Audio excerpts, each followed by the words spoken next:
Amados, nesses mais de 15 anos, atendendo casais e famílias em crise, e esse é o nosso chamado, nós nos descobrimos em 2005 com esse chamado. Até então nós estávamos 10 anos na igreja e nunca tínhamos nos envolvido com nenhum ministério, com nenhum departamento, com área nenhuma. Simplesmente éramos membros da igreja, participávamos de todos os cultos, mas não tínhamos envolvimento com nenhum ministério.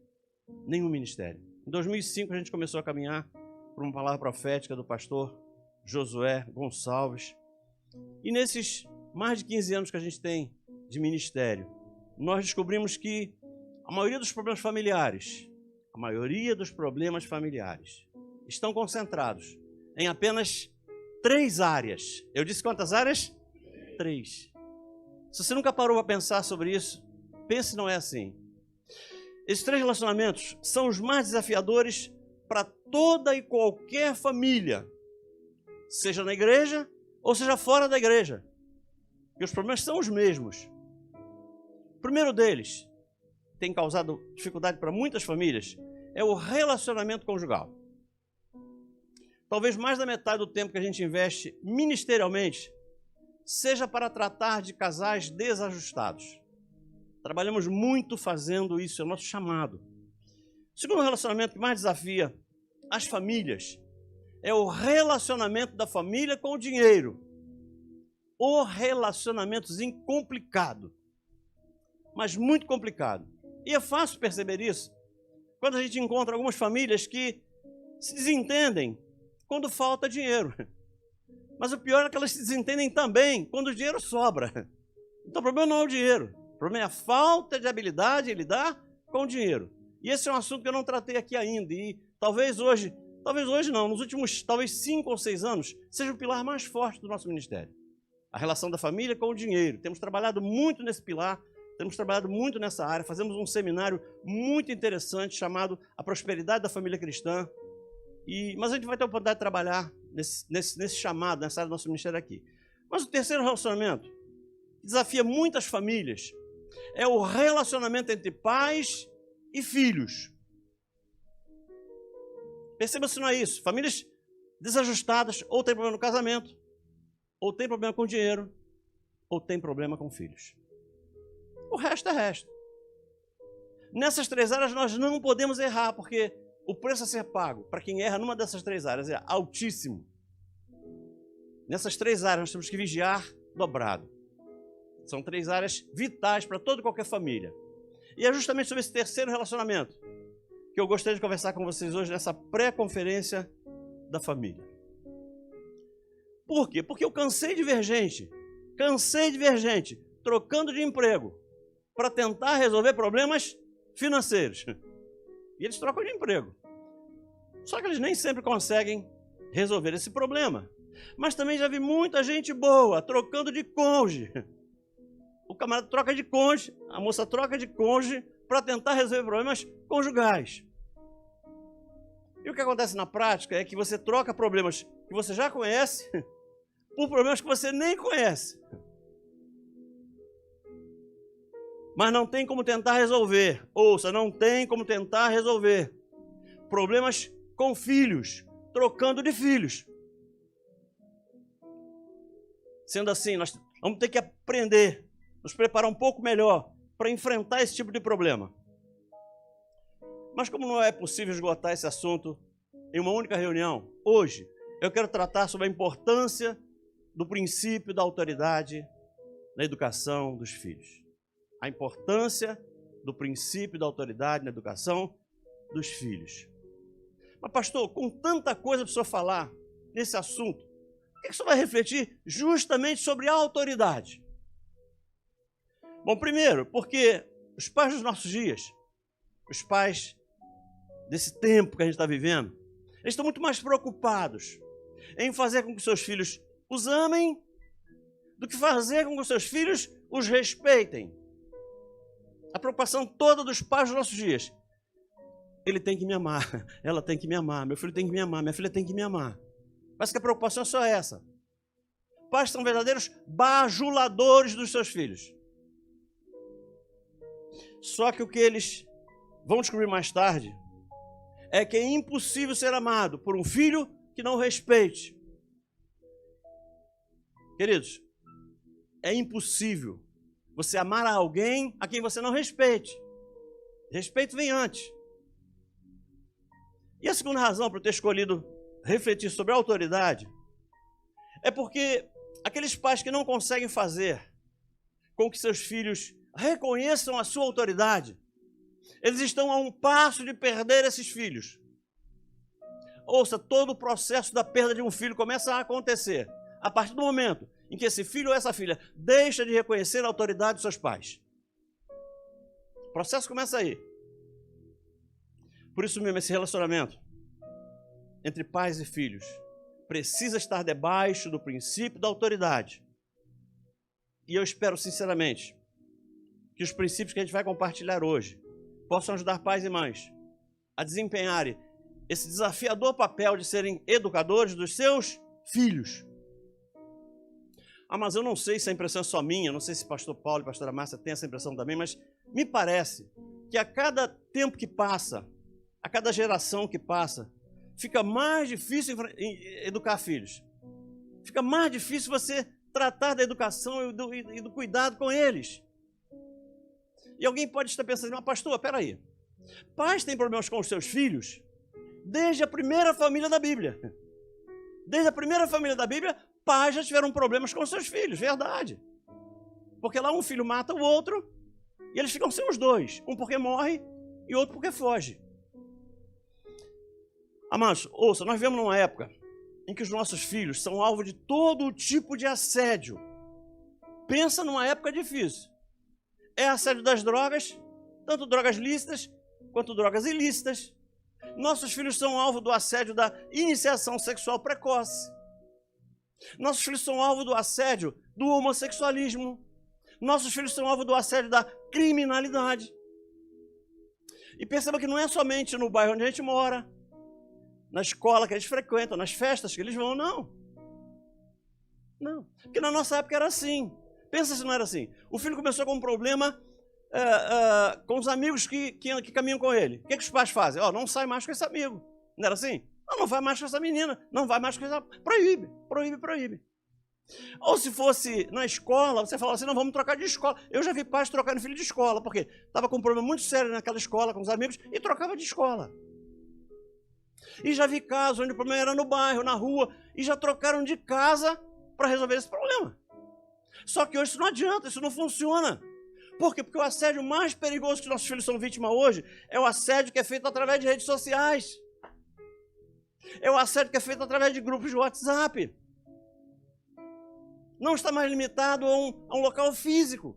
Eles são assediados o tempo todo. Não importa onde estejam. Por isso nunca é demais falar desse assunto. Eu quero ler um texto como referência. Está no Salmo 127, verso 3. Se você quiser acompanhar comigo, Salmo 127, verso 3. É um texto muito conhecido, diz assim, 127, 3. Eis que os filhos são herança do Senhor, e o fruto do ventre, o seu galardão. Como flechas na mão de um homem poderoso, assim são os filhos da mocidade. Palavra do Eterno. Você permite que eu ore mais uma vez? Senhor Deus, Pai querido, te damos graças, te louvamos e te bendizemos. Pai, fala conosco, Deus. Não só através da Tua palavra, mas através das experiências pelas quais nós já passamos. Queremos ouvir a Tua voz, queremos ser edificados nesta manhã na Tua casa, que possamos sair daqui com a certeza absoluta de que Deus nos trouxe aqui para tratar com cada um de nós. E ao sairmos por aquelas portas, possamos ter a certeza em nossos corações de que o Senhor falou com cada um de nós. Assim eu oro, em nome de Jesus. Amém? Mas esse Salmo 127, a primeira coisa que ele diz é que filhos são herança do Senhor. Amém? O que é uma herança? Uma herança é um patrimônio que a gente constrói em vida e ao partirmos, a gente deixa aos cuidados de alguém em quem a gente confie. O que acontece com os nossos filhos é exatamente isso. Os filhos não são nossos. A palavra diz que filhos são herança do Senhor. Eles não são nossos, eles são do Senhor. mas o Senhor confia a educação deles a nós. Mas se nós estivéssemos tratando somente das coisas naturais, esse assunto se encerraria exatamente aqui. Mas ainda tem um outro aspecto. Além do aspecto natural, ainda tem um aspecto espiritual. Por quê? Porque esse texto trata os filhos como galardão. E galardão não é coisa desse tempo. Galardão não é coisa desse mundo. Galardão não é coisa natural. Isso porque Deus espera que a gente não se limite a formar cidadãos da terra, mas nós temos que formar cidadãos dos céus. Porque Deus espera também que a gente devolva esses mesmos filhos que Ele confiou a nós. Devolva esses filhos a Ele, salvos em Cristo Jesus. E é interessante que no Novo Testamento e no Antigo Testamento tem 2 versos muito parecidos que tratam desse assunto. Em Isaías 8, no verso 18, no comecinho fala assim, Isaías falando, eis-me aqui eu com os filhos que o Senhor me deu. É como se Isaías estivesse apresentando diante de Deus e falando, Senhor, eu estou aqui. Eu consegui realmente preservar a minha vida para tê-la contigo na eternidade. Mas eu não vim sozinho. Eis-me aqui com os filhos que o Senhor me deu. Aqui está minha filha e aqui está meu filho. Mas no Novo Testamento, Hebreus também fala isso. Verso 2, aliás, capítulo 2, verso 13. Diz assim, eis-me aqui a mim e aos filhos que Deus me deu. Ah, mas é verdade. A verdade é que gerar filhos dá muito prazer. E a chegada deles traz muita alegria. Mas a chegada deles não se limita só a prazer e alegria. Na verdade, a presença deles traz muita preocupação. A existência dos filhos dá muito trabalho. Mas ainda existe uma outra verdade revelada nesse texto. O texto diz que nossos filhos são flechas em nossas mãos. Ou seja, eles vão ficar durante algum tempo na nossa aljava. Mas no tempo certo, no tempo de Deus, no Kairós, eles vão ter que ser encorajados a seguir em direção ao alvo que Deus propôs para cada um deles. E é por essa razão que nós estamos aqui hoje, para levar a igreja a refletir sobre essas 2 tarefas importantíssimas e que se complementam. Quais, pastor? Primeiro, forjar um caráter reto na vida deles. Quando? Enquanto eles estiverem na nossa aljava. Enquanto eles estiverem conosco. Para quê? Porque eles possam assimilar todos esses princípios, todos esses valores e estejam prontos, preparados. E em segundo, para que com isso eles possam ser encorajados a conquistar a sua própria vida eterna em Cristo Jesus. Quando? Quando eles forem lançados. Eles vão ter que conquistar a sua vida eterna em Cristo Jesus. Bom, dito isso, eu gostaria de usar o nosso livro de fé e prática para dele tentar extrair alguns ensinamentos que nos ajudem nesse processo. E como eu já disse lá no início, eu gostaria de me aprofundar hoje em um único aspecto que eu julgo ser fundamental, mas fundamental, nesse processo de educação dos nossos filhos, que é o princípio da autoridade. Amados, perceba que tudo que a gente for fazer com os nossos filhos passa por esse princípio. Se nós não estabelecermos esse princípio, nada do que a gente tentar ser, ou nada daquilo que a gente tentar ensinar, vai ser absorvido. Tudo passa por aqui. Tudo começa por aqui. Pelo princípio da autoridade. Eu gosto de tratar nessa manhã dos 3 pilares nos quais a autoridade se sustenta. Por que são 3? Porque são 3, vamos conversar sobre isso. E pior, se faltar um único pilar, dos 3 sustentam a autoridade. Se faltar um único pilar, o princípio não se sustenta. Se nós não conseguimos estabelecer um desses pilares, os nossos filhos não vão nos obedecer. Se ruir um desses pilares, a casa cai. Bom, o primeiro pilar, e aqui eu entro no que eu vim trazer para a igreja, o primeiro pilar que sustenta o princípio da autoridade tem a ver com estar registrado no livro de Romanos, capítulo 2. Depois, leia o livro de Romanos todo, capítulo 2, principalmente o capítulo 2. Tem muito ensinamento, mas eu vou ler um único verso para sustentar o princípio. Verso 21, capítulo 2 de Romanos. Diz assim: você que ensina aos outros, por que você não ensina a você mesmo? Se afirmas que não se deve roubar, por que você mesmo rouba? Queridos, você já ouviu um pai falar assim, olha, faço o que eu mando, viu? E não o que eu faço. É exatamente isso. Só que isso nunca deu resultado. Nunca deu. Pastor, que princípio é esse? Que pilar é esse?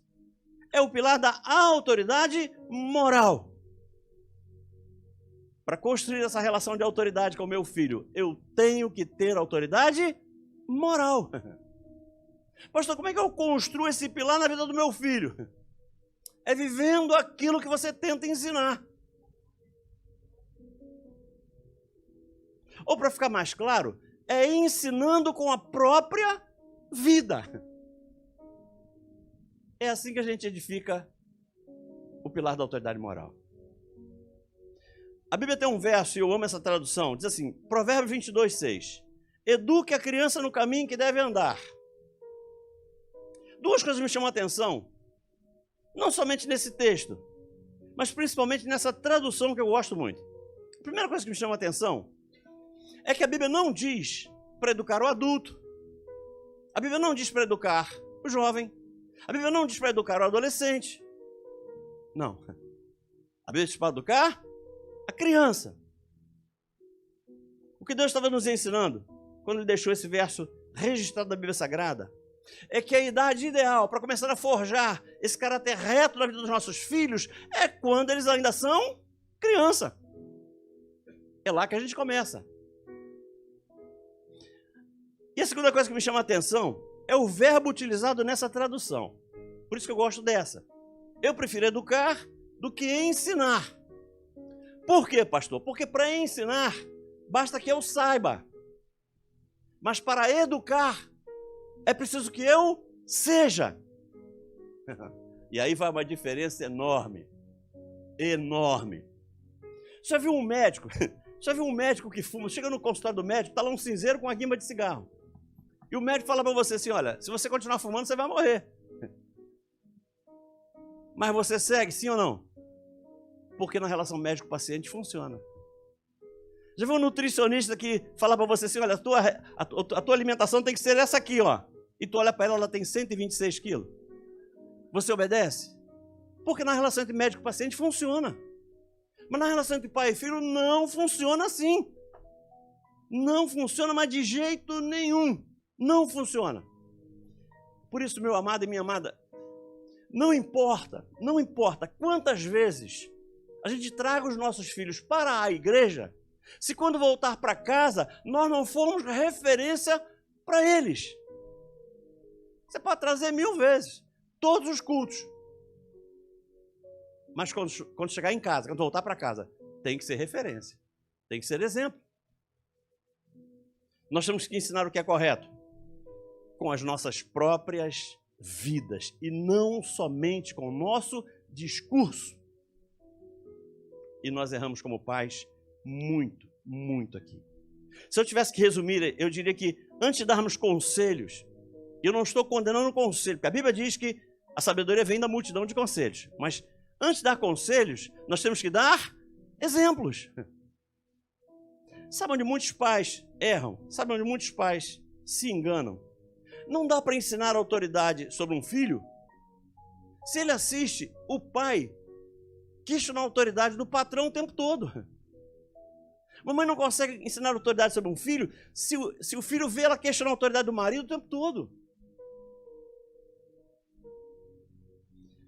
Queridos, nós temos que ensinar com as nossas próprias vidas. A Bíblia diz que nós devemos orar pelas autoridades. E nós vamos orar. Mas falar mal de uma autoridade diante de um filho é desconstruir esse processo na vida dele. Eu digo que eu me submeto sobre autoridades, eu falo para ele, ó, tem que submeter as autoridades. Mas eu sento na mesa para fazer uma refeição, eu falo mal do pastor, falo mal do diácono, falo mal do presbítero, falo mal do líder, eu falo mal de todo mundo, falo mal do governador, falo mal do presidente, falo mal do... Meu Deus, que desserviço que a gente vai estar fazendo.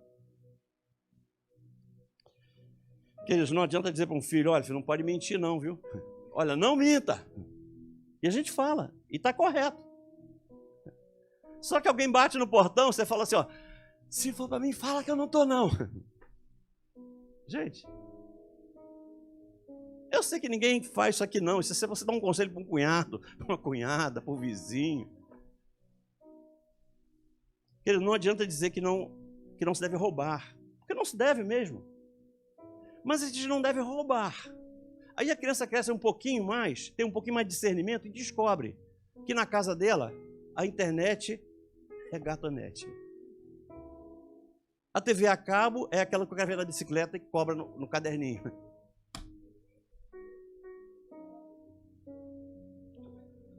Queridos, ouça o que eu vou dizer. O que a gente faz, guarde o que a gente faz, ensina muito mais do que aquilo que a gente fala.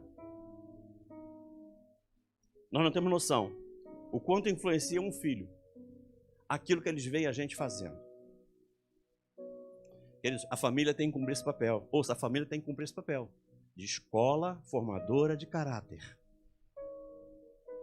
Posso continuar? Diga amém. Mas não basta ter autoridade moral. Esse é um pilar. Mas tem um segundo pilar que sustenta a autoridade. Ele tem a ver com o que está registrado no livro de Jó. Eu vou ler alguns versos aqui de Jó, para que eu possa falar depois do princípio que está por trás disso aqui. Jó 1,4 começa assim. Seus filhos costumavam dar banquetes em casa, um de cada vez, e convidavam suas 3 irmãs para comerem e beberem com eles. Verso 5. Terminado um período de banquetes, Jó mandava chamá-los e fazia com que se purificassem.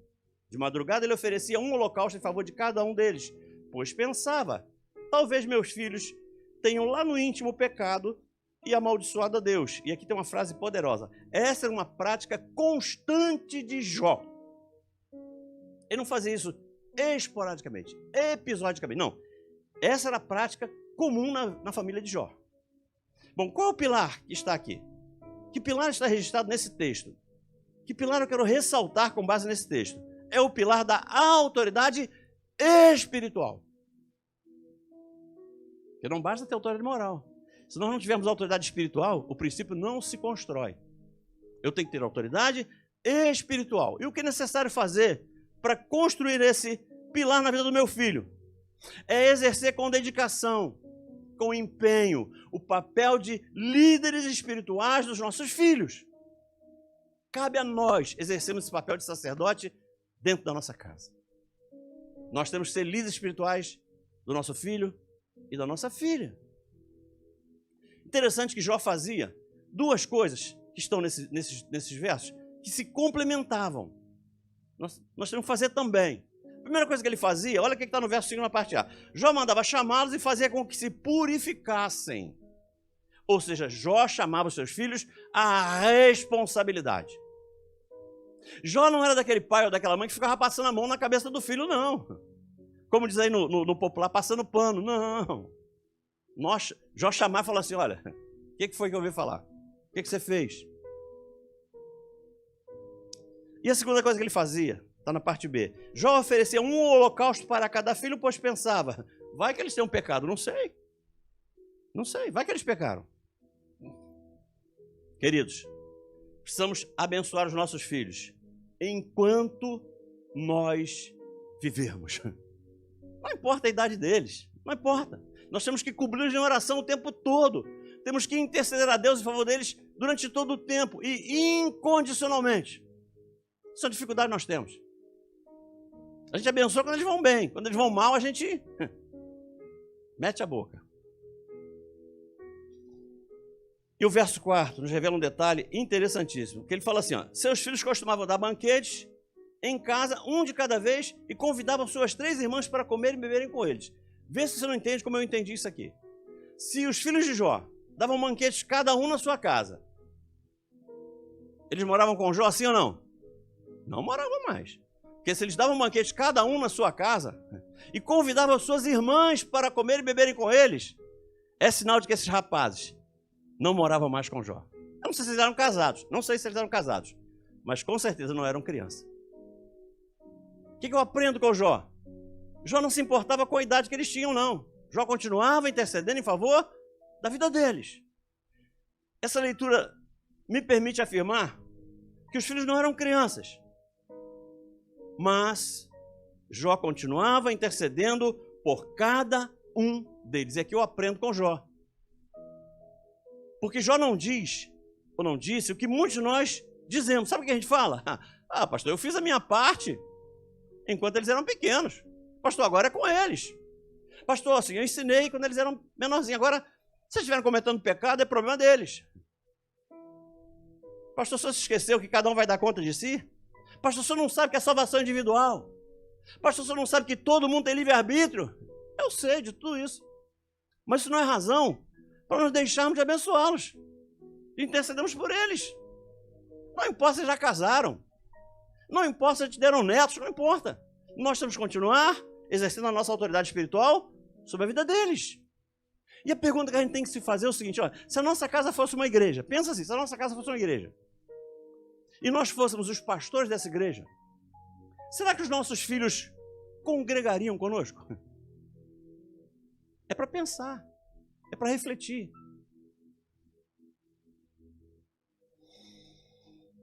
Queridos, nós precisamos ser um canal através do qual as bênçãos do Senhor alcancem os nossos filhos. Nós temos que ser dentro das nossas casas a personificação visível de um Deus invisível a quem a gente serve. Mas como eu creio que essa igreja não tem problema nenhum, nem na área moral, nem na área espiritual, posso ouvir um amém? Eu vou continuar, porque tem um terceiro pilar ainda, porque realmente a igreja tem muito pouco problema nessa área, nenhuma nem outra. Normalmente a igreja não tem problema nem na área moral e nem na área espiritual. Onde é que é o problema da igreja? É na terceira, é no terceiro pilar. Aqui a gente erra e erra com força. O terceiro pilar tem a ver com o que está registrado em Efésios 6,4. Eu vou trazer uma versão moderna, diferente da que você está acostumado, porque ela é muito completa. Efésios 6,4, na versão que eu tenho aqui, fala assim: pais, não tratem os seus filhos de um jeito que faça com que eles fiquem irritados. Pelo contrário, vocês devem criá-los com a disciplina e os ensinamentos cristãos. Oh, que verso maravilhoso! Oh, que recomendação divina! Pastor, que pilar é esse? Esse é o pilar da autoridade psicológica.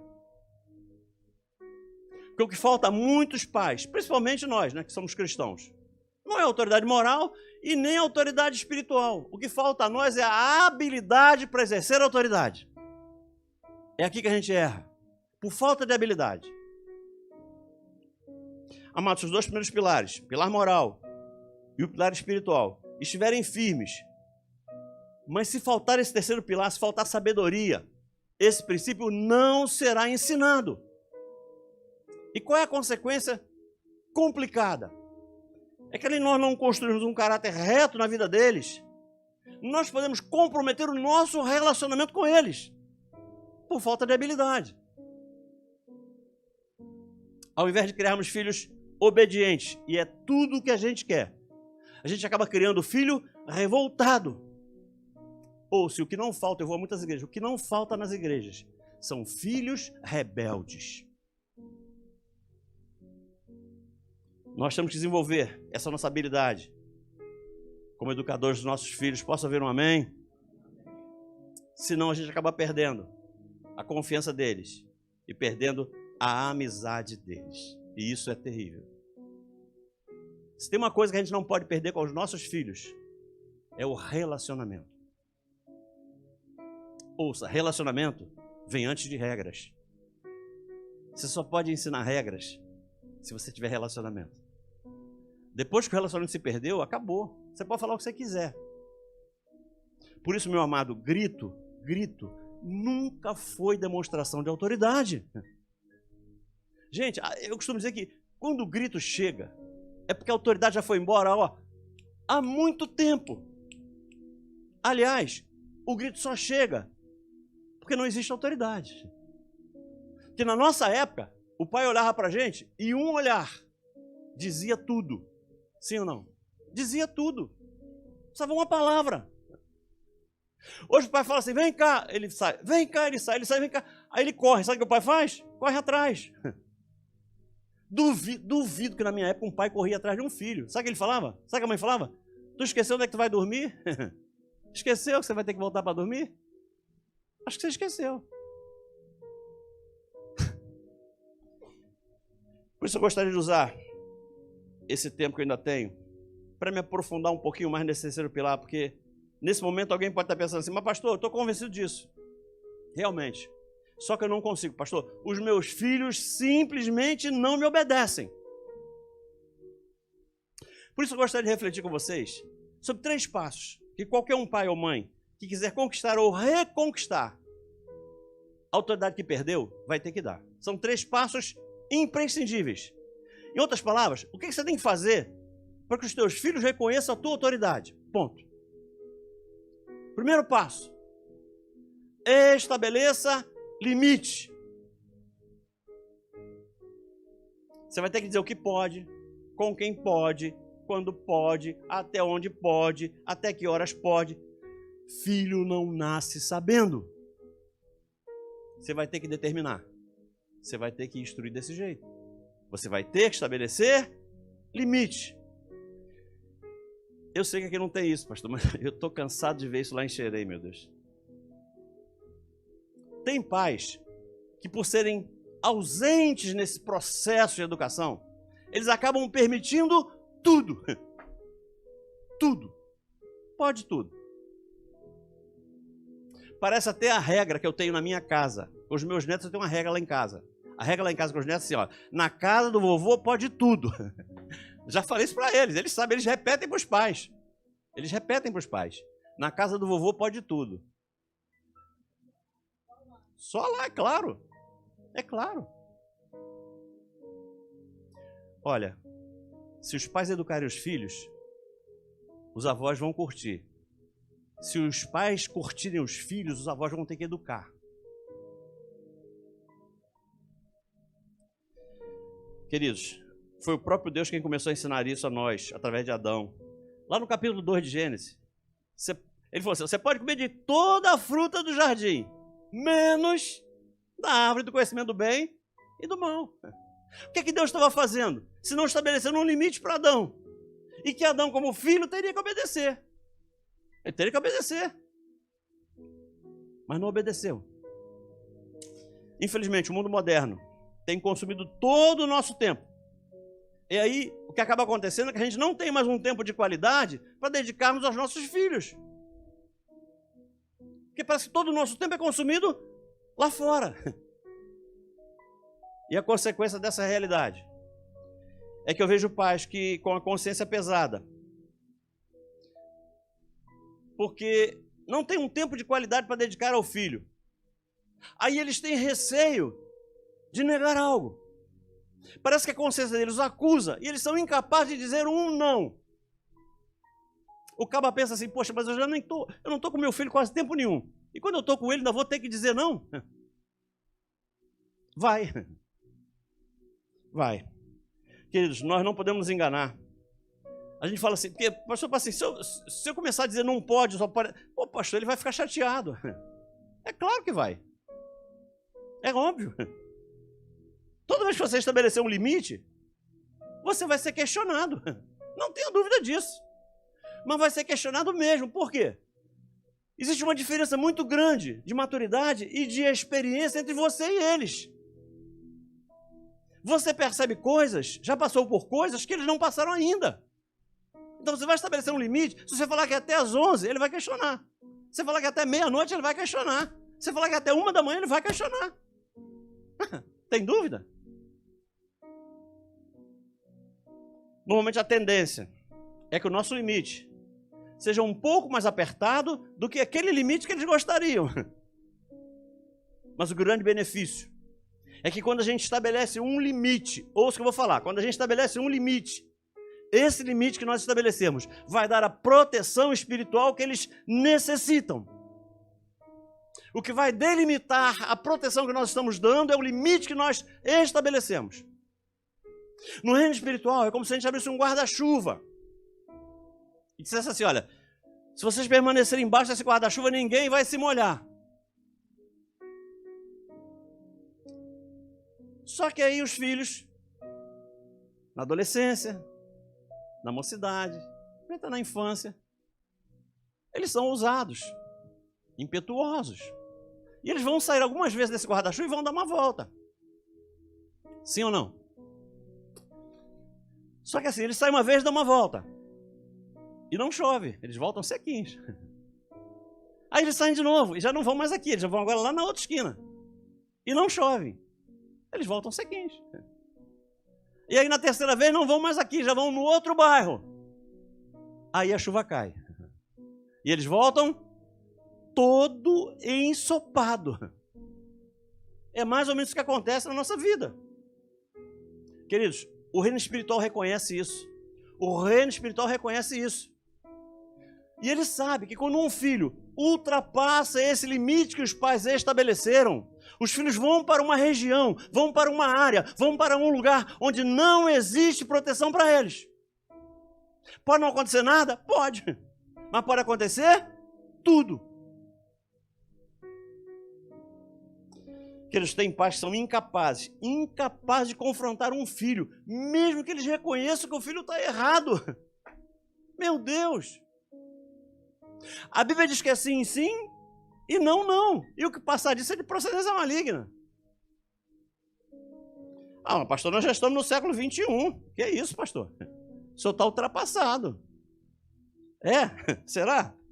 Ouça o que a Bíblia diz em Provérbios 22, 28. Não remova os limites antigos. Na tua Bíblia está novos? Na minha está antigos. Não remova os limites antigos que fizeram teus pais. Que eles é dever de todo pai e toda mãe estabelecer limites. E é dever de todo filho e toda filha obedecer limites. É bíblico. Ouça, pode haver muito mais amor. Guarde isso. Pode haver muito mais amor em um não dito na hora certa do que um sim dito na hora errada.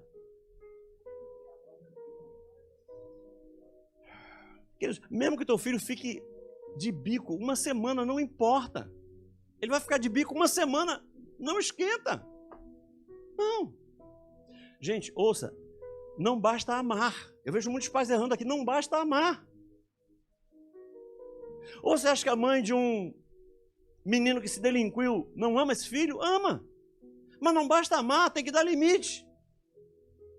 Ouça, filhos criados sem limites. Guarde, filhos criados sem limites. São sérios candidatos à delinquência quando chegarem na idade adulta. Não brinque com isso. Bom, mas depois de estabelecer limite, vem um segundo passo para estabelecer o princípio da autoridade. Eu estabeleço o limite, mas eu tenho que acompanhar de perto o dia a dia deles. Porque não basta dar limite se eu não acompanhar. Não basta estabelecer um limite e depois não ver se o limite foi obedecido. E nós fazemos muito isso. É o pai que fala assim, olha, você vai voltar às 11, viu? E eu falei, pai, não, é às 11. Não, eu quero meia-noite, a festa vai começar. Não, então 11h30. Então chega esse consenso até 11h30. Só que dá às 8 e pouca, ele vai acordar de madrugada no outro dia, quando dá 8 e pouca, ele já foi embora. Aí no dia seguinte ele pergunta para a mãe, que hora o Pedrinho chegou? Ela falou, não sei, fui dormir. Os dois foram dormir e ninguém sabe que hora o filho chegou. Aí por isso tem filhos que ficam na rua até tarde. Tem filhos que ficam na internet até de manhã e o pai não sabe, a mãe não sabe. Porque estabeleceu um limite, mas não foi ver se foi cumprido o limite ou não. Queridos, estar presente dá muito mais resultado. É muito mais efetivo, cria um vínculo muito mais forte do que dar presente. É estar presente. Mas aconteceu comigo e deve acontecer também com vocês. A gente estabelece um limite e vai acompanhar se o limite foi obedecido. E via de regra, ele não foi. Aí entra o terceiro passo, que é o que fecha o ciclo da autoridade. Disciplinar. Quando houver desobediência. Isso é fundamental, gente. Pelo amor de Deus. Não se ensina sobre obediência. Guarde isso. Não se ensina sobre obediência sem aplicar alguma disciplina por desobediência. Queridos, você já viu como é que funciona? Por exemplo, vamos pensar num radar. Num radar. Vamos imaginar que o pastor está na Land Rover. Na Range Rover dele. Recebe? Na Range Rover, eu não vou usar, ele não vai comprometer ele. Eu estou aqui no meu Fusquinha, Aí eu tenho que chegar lá em Rio Bonito hoje, que eu vou pregar em Rio Bonito. Eu tenho que chegar lá em Rio Bonito hoje. E aí eu saio daqui atrasado. Aí eu meto o pé no meu Fusquinha. Não, meu Fusquinha está zerado, inteiraço. Eu vou andar nele a 120 por hora, eu vou embora. Aí eu sei que tem uma placa ali que fala 90 por hora. Será que eu obedeço, sim ou não? Eu só obedeço se tiver um radar. Se não tiver um radar, eu vou falar assim, não, eu estou andando numa velocidade segura. Eu sei que essa velocidade é segura para mim, eu estou andando numa velocidade segura. Agora, se tiver um radar, não. Eu nem questiono. Se tiver um radar, eu... E passo a 90 por hora. Qual é o papel do radar aqui? O radar é o disciplinador. O radar é o disciplinador. E é exatamente isso que nós, como pais, temos que fazer. Olha o que diz em Hebreus 12, 11. Hebreus 12, 11. Eu gosto muito de versão moderna. Pode ser que você nunca tenha lido essa versão. Nova tradução. Quando somos corrigidos... Gente, ser corrigido é bom assim ou não? Quando somos corrigidos, isso no momento, nos parece motivo de tristeza e não de alegria. Novidade. Quando somos corrigidos, no momento nos parece motivo de tristeza e não de alegria, porque é assim que a gente se sente. Mas olha como termina o verso nessa versão. Porém, mais tarde quando? Depois que a gente crescer. Os que foram corrigidos recebem como recompensa uma vida correta e de paz. Olha o poder da correção. Quer dizer, quando o texto usa essa palavra corrigir, ele está dizendo para mim e para você que nós temos que aplicar alguma disciplina quando houver desobediência, gente. Não tem outro jeito, é assim. E eu vejo muito assim, pastor, mas ele é pequenininho ainda, pô, que gracinha. Ele mete a mão na minha cara, mas ele é uma gracinha, pastor. Ele puxa o cabelo de todo mundo, mas é uma fofura, pastor. Pastor, bota a chupeta na boca, ele joga no chão tantas vezes, mas é uma coisa mais linda. Pastor, a partir de quando eu tenho que começar a disciplinar? A partir do momento que ele der a primeira demonstração de desobediência. Ele deu qualquer demonstração de que está desobedecendo, está na hora. Pode ser que não fale ainda, mas o gesto dele demonstra desobediência, tem que começar a corrigir.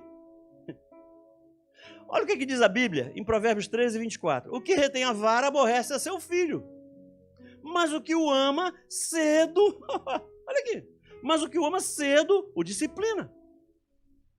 Guarde isso, quanto mais cedo, grave isso, quanto mais cedo você começar esse processo, mais chance você tem de ser bem-sucedido.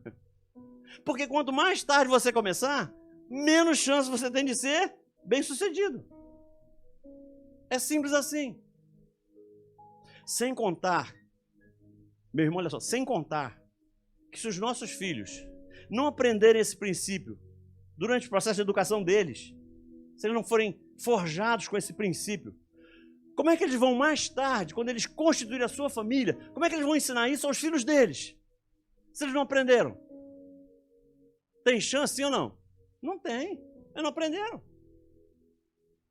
E o pior, em vez de você gerar um problema somente na próxima geração, você vai estar perpetuando esse problema em gerações futuras. Porque vai ser uma geração de desobedientes, que não aprenderam. E o pior, um rapaz desse chega na idade maiorzinho, vai trabalhar, aí não para em nenhum emprego. Sabe por que não para em nenhum emprego? Porque não sabe obedecer ninguém. Aí sabe que a mãe fala? Não, pai, isso aqui é que o chefe dele estava com o ciúme dele tomar o lugar dele. Nada. Conversa fiada. E eu ainda tenho uns 10 minutinhos, será que eu tenho? Dá um sinalzinho, dá 10, 20, 30, 40, 50. Não, já deu. Eu quero, sabe o quê? Eu quero concluir deixando algumas dicas práticas que você vai usar na hora de disciplinar filhos. Por quê? Porque a gente sabe de tudo isso, mas a gente erra feio na hora de estabelecer uma disciplina. A gente sabe que tem que estabelecer limite, acompanhar e corrigir. Onde a gente erra? Na hora de corrigir.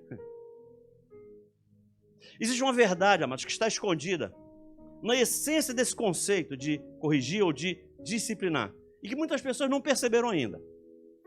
Nós nunca podemos esquecer de que toda disciplina bíblica, ouça, toda disciplina bíblica é, por essência, um ato de amor.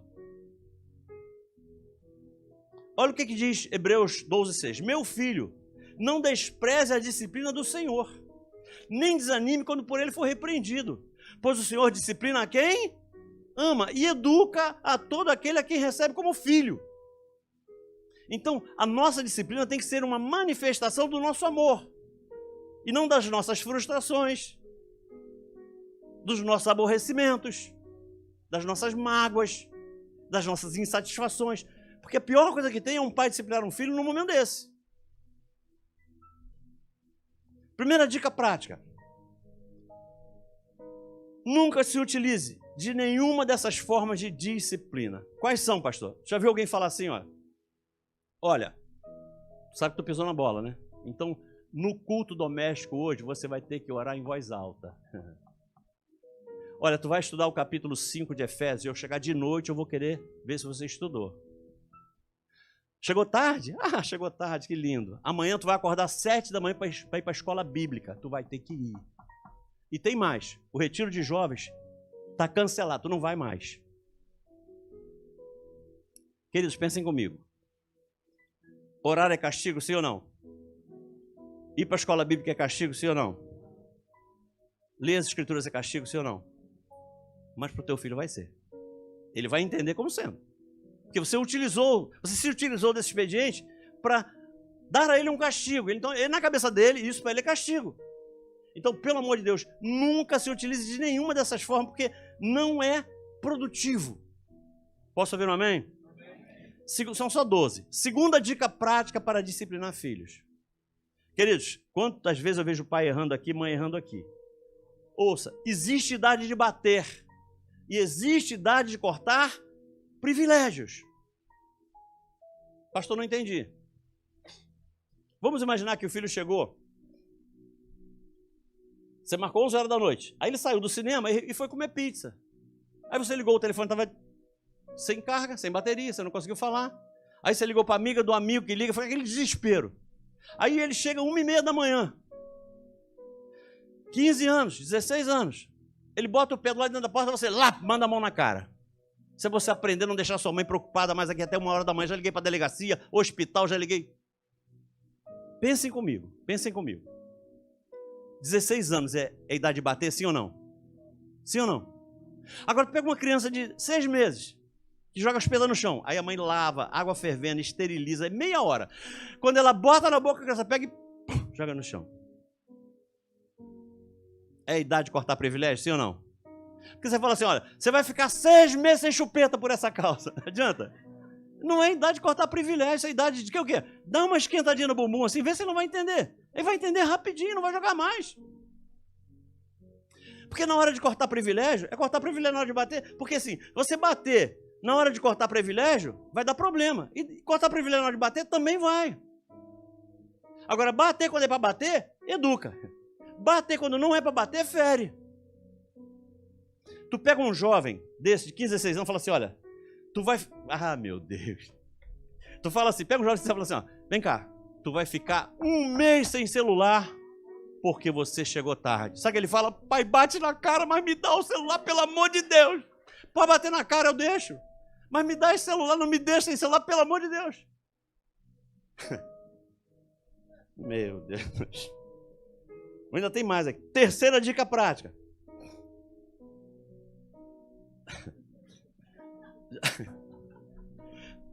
O filho aprontou todas. Sabe aquele? O filho aprontou. Eu vou botar a filha que é melhor. A filha aprontou todas.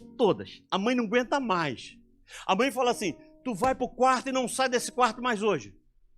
Tu aprontou todas hoje, não sai mais. Aí ela vai.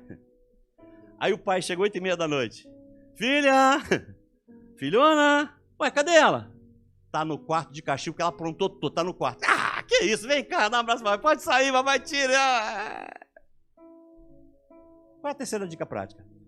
Pais e mães têm que estar de acordo com relação à disciplina que vai ser feita. Tem que estar de acordo. Sabe por quê? Além do quê? Quando o que foi ferido foi o pai, a tendência é que a disciplina seja dura. Quando a que foi desobedecida foi a mãe, a tendência é que a dela seja dura. Quando você traz para a conversa, quando você traz para o meio, para conversar sobre a disciplina, a tendência é que a disciplina seja muito mais justa. Então estabelece uma disciplina que seja justa, porque senão ela perde o propósito. A disciplina tem que ser justa. Justa. Gente, no outro dia eu já vi cada coisa. O pai falou assim, olha, o garoto era bom de bola. Estava já no time assim, já pegando já sub-15, parece, já estava bem. E aí aprontou. O pai mandou alguma coisa, ele aprontou. O pai falou assim, olha, tu vai ficar 1 mês sem ir no futebol. Ele falou, pai, pelo amor de Deus, pai, eu estou pegando minha vaga no titular, pai, não deixa eu não falar aí, vão me cortar, pai. Ele falou, não vai, não quer saber. Tu não aprontou? Tu sabia. Tu aprontou, não vai. Aí ele ia ficar 4 sábados no treino, sem ir. Aí ele fica desesperado. Então ele fala, chega no sábado, dia de ir pro treino, né? Ia perder a vaga no time titular, já estava conseguindo a vaga no titular. Ele fala assim, pai, pelo amor de Deus, pai, eu não vou fazer mais não, deixa eu ir no jogo, deixa eu ir no treino. Ele falou assim, não. Seu pai falou não, então é não. Você pensasse antes de fazer, agora não, você não vai. E ele fica indignado e não vai. Liga para os amigos e tal. No sábado seguinte, ele quer ir, né? Ele volta no pai, sim ou não? Nada, ele vai na mãe. Ele vai, já foi, ele vai na mãe. Mãe, o que seu pai falou? Seu pai falou não, então é não. Seu pai falou não, é não. No outro sábado ele volta de novo. Mãe, já botaram outro no meu lugar. Mãe, eu tenho que voltar, mãe, pelo amor de Deus. Ele falou assim, meu filho, vai, volta. Não, vou voltar, ele já foi. Infelizmente não pode fazer nada. Seu pai falou não, é não. Aí chega no 4º sábado. Ele volta na mãe e fala, mãe. Ela fala assim, tá bom, pode ir. E o meu pai? Não fala nada que vão esconder dele. O pai não vai saber. Não precisa falar para ele, não. Gente, a gente não pode esquecer que a gente tá ensinando sobre a autoridade. Um pai ou uma mãe que faz isso está tirando a autoridade do outro. Isso é terrível. Terrível. Pode ser, grave isso, pode ser que você chegue em casa e se depare com uma disciplina que você não concorda. Pode acontecer isso ou não? Pode acontecer. Só que se você fala assim, foi a mãe que falou? Falou. Foi o pai que falou? Falou. Depois no quarto vocês quebram o pau. No quarto quebra o pau. Mas na frente da criança não pode discutir. Você tem que endossar aquilo que o outro já falou. Você conversa no quarto depois. Você acerta no quarto depois. E tenha certeza disso. Quando você conversa sobre disciplina, você calibra a disciplina. Ela vai ser muito mais justa. Posso ouvir um amém? Quarta e penúltima dica. Queridos, como a gente erra aqui. O filho foi para esse do cinema, esse garoto do cinema, foi para o cinema. 16 anos, foi para o cinema. Chegou 1h30 da manhã. A mãe não bateu na cara. Ela não bateu na cara. Mas sabe o que ela falou? Você nunca mais vai no cinema. Pelo amor de Deus, como é que um filho de 16 anos, gente, nunca mais vai no cinema? Que é isso? A mãe fala assim, sim ou não? Você nunca mais. Que nunca mais, gente? Porque está com raiva. Aí fala nunca mais. O filho vai levar isso a sério, sim ou não? É claro que não vai, ele sabe que não é assim. É só passar a raiva. Depois que passar a raiva, acabou. Então nunca ameace um filho com uma punição que ele sabe que você não vai aplicar. Sabe por que você fizer isso? A sua autoridade nunca vai ser reconhecida. Porque você promete um negócio, mas não faz. Então pensa antes de falar. Não fala sem pensar. Porque o que você falou, você vai ter que cumprir. E quinta e última dica prática, e eu entro na conclusão. Ao terminar toda e qualquer disciplina, chame aquele filho que foi indisciplinado e comunique a ele, comunique a ela o fim da disciplina. E mais que isso, se for o celular que ficou sem celular 1 mês, fala assim, filho, está aqui seu celular, termina. Ele sabe que terminou, ele contou 30, 29, 28, ele sabe que termina hoje, ele sabe. Você fala assim, ó, a tua disciplina termina hoje, está aqui teu celular. Mas vem cá, me dá um abraço, eu quero orar com você. Para que eu nunca mais tenha que fazer o que eu fiz. Você pode acreditar que doeu mais em mim do que em você, ver você do jeito que você ficou. Eu não quero fazer mais isso. Eu quero orar com você, vem cá, ora, abraça, abraça, ora.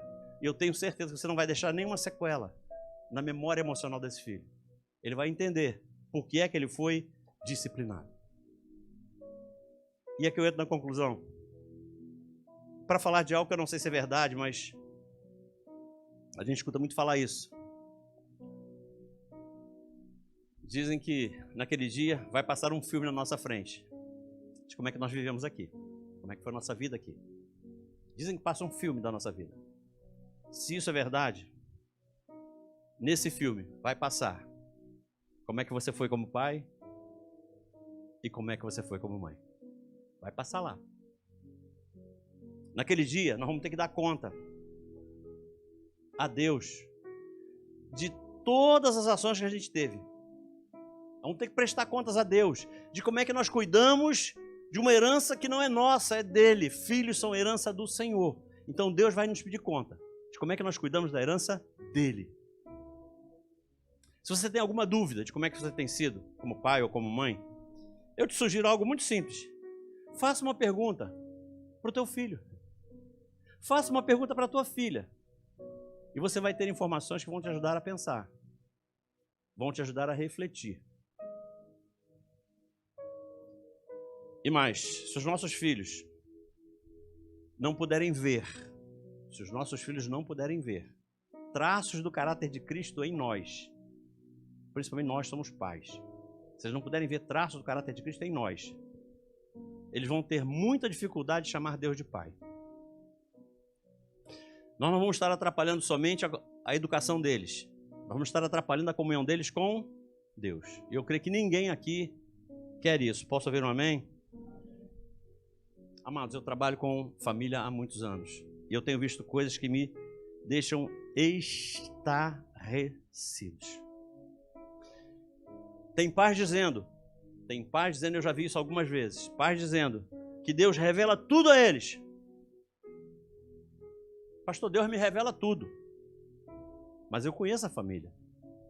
E eu questiono. Porque se Deus revela tudo, como é que Deus não revelou ainda para ele que ele está perdendo os filhos? Que Deus é esse? Que revela tudo para ele, mas não revelando que ele está perdendo o filho.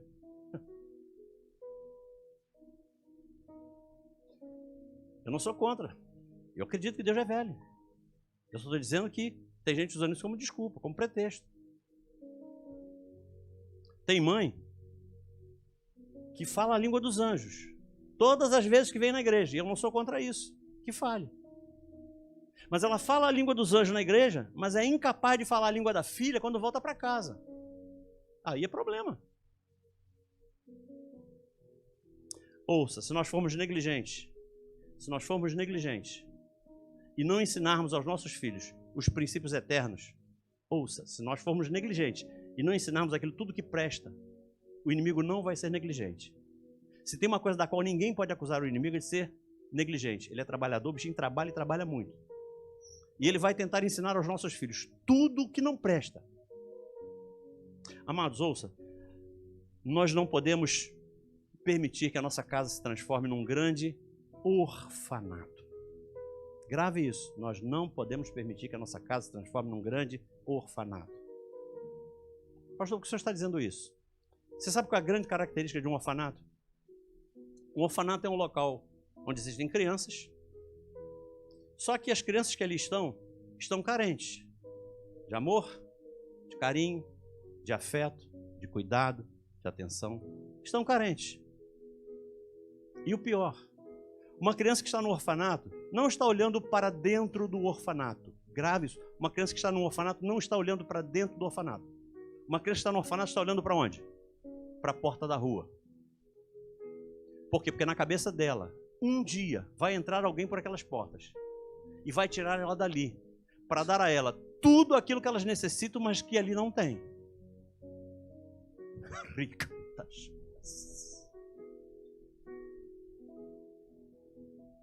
E o inimigo é sagaz. As nossas crianças têm que estar dentro de casa, olhando para dentro da nossa casa. É ali que eles têm que buscar referências. É ali que vai ter tudo o que eles precisam para ter uma vida digna. É ali, dentro de casa. E não no orfanato, que é todo mundo olhando para a porta. Ouça, ninguém perde filho na rua. A gente perde filho dentro de casa. Porque se você ganhar ele dentro de casa, a rua não leva. A rua não toma. Nós não estamos criando filhos para povoar o inferno. Nós estamos criando filhos para povoar o céu. O céu. E não duvide, eu não quero botar terror em ninguém, mas não duvide do inimigo. Se você não tratar o teu filho como Deus nos trata, vai aparecer uma prostituta e vai dizer que ama o teu filho e vai querer levá-lo. Se você não amar a tua filha como Deus nos ama, vai aparecer um delinquente desse aí e vai dizer que ama ela e vai querer levá-la. Vamos ficar em pé.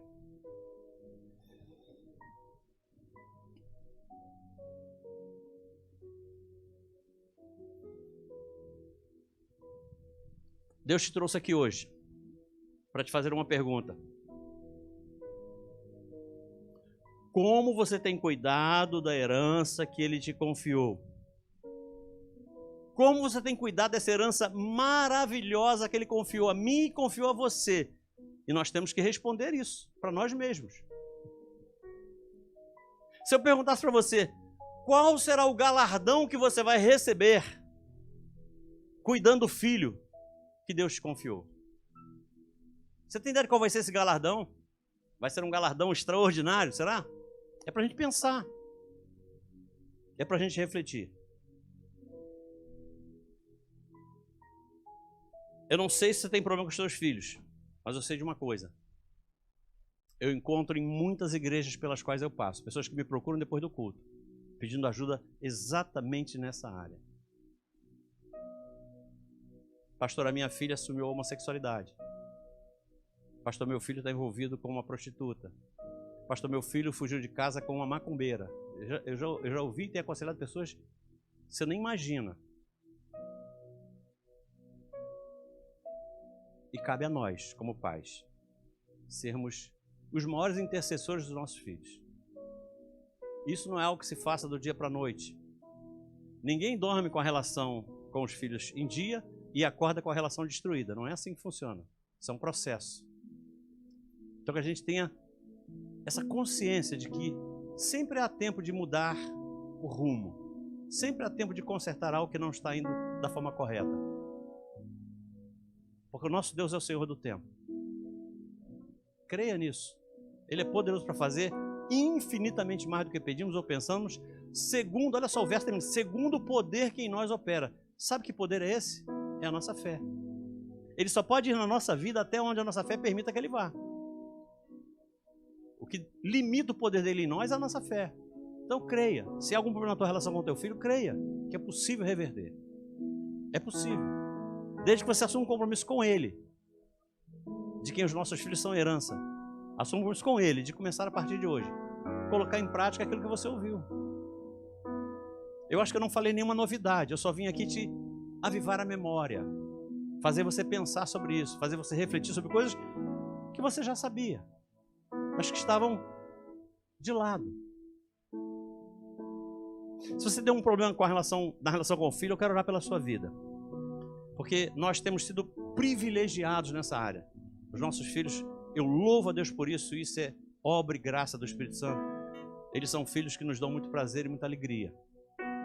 Todos eles comprometidos com a obra e com o reino, fazendo a sua missão como igreja, tanto na vida profissional quanto na vida da igreja. Então eu creio que nós temos autoridade para falar sobre isso. Eu não falaria sobre isso se eu tivesse algum problema nessa área. E eu quero orar por você, para que aquilo que eu vivo você possa ver também. Nós temos o direito de viver isso. Só depende de nós. Porque tudo aquilo que Jesus tinha que fazer, Ele já fez. O que cabia a Ele fazer, Ele já fez. Ouça, a família é um projeto de Deus. A gente está cansado de ouvir isso em congressos e conferências de família. A família é um projeto de Deus. Amém. Só que nesse projeto de Deus, ou nessa família, Deus entra com um projeto. Mas a mão de obra é nossa. Quem tem que edificar a família somos nós, não é Deus. Deus entrega um projeto maravilhoso, perfeito. Cabe a nós lermos o projeto, entendermos o projeto e colocarmos em prática. Deus não quer ouvinte da palavra, Ele quer praticante da palavra. Eu quero orar pela sua vida. Se você quiser vir aqui, eu oro. Se você não quiser, eu oro com você aí. Nosso tempo já se esgotou.